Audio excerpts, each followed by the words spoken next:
ছট পুজো উপলক্ষে গঙ্গার ঘাটগুলিকে পরিষ্কার পরিচ্ছন্ন ও ব্যবহারের উপযোগী করে তোলার উদ্যোগ নিয়েছে হুগলি চুঁচুড়া পৌরসভা।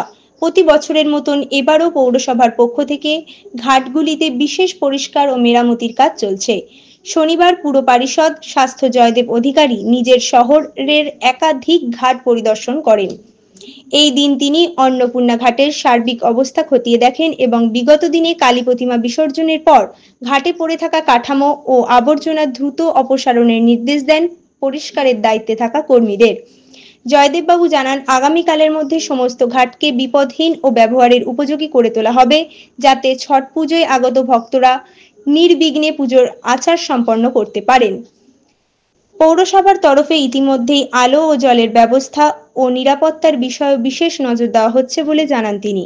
হুগলি চুঁচুড়া পৌরসভার তরফ থেকে প্রত্যেক বছরই ছট পূজা উপলক্ষে বিভিন্ন যে ঘাটগুলো আছে, যেখানে যারা পবিত্র ছট পূজা উপলক্ষে যারা পূজার্থী আছে, যারা পুজো দিতে আসে, তাদের যাতে কোনো প্রকার গঙ্গার ঘাটগুলোতে কোনো অসুবিধা না হয়, তার জন্য হুগলি চুঁচুড়া পৌরসভার তরফ থেকে পরিষ্কার পরিচ্ছন্ন এগুলো আমাদের করে রাখতে হয়। প্রত্যেক বছরই আমরা করি।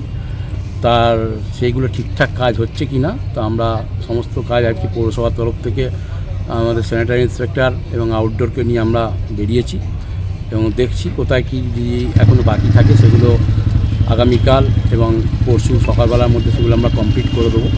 এবং যেখানে যেখানে আমাদের জলের গাড়ির প্রয়োজন হবে সেখানে সেখানে জলের গাড়ি আমরা ব্যবস্থা করব এবং ঝাড় দিয়ে ব্লিচিং পাউডার দিয়ে সব আমরা প্রস্তুতিকরণের ফার্স্ট পর্ব আজকে আমরা মাননীয় পৌরপ্রধান অমিত রায় মহাশয়ের নির্দেশে আমরা আজকে ঘাটগুলো ভিজিট করতে বেরিয়েছি। Bureau report, TV99 Bangla.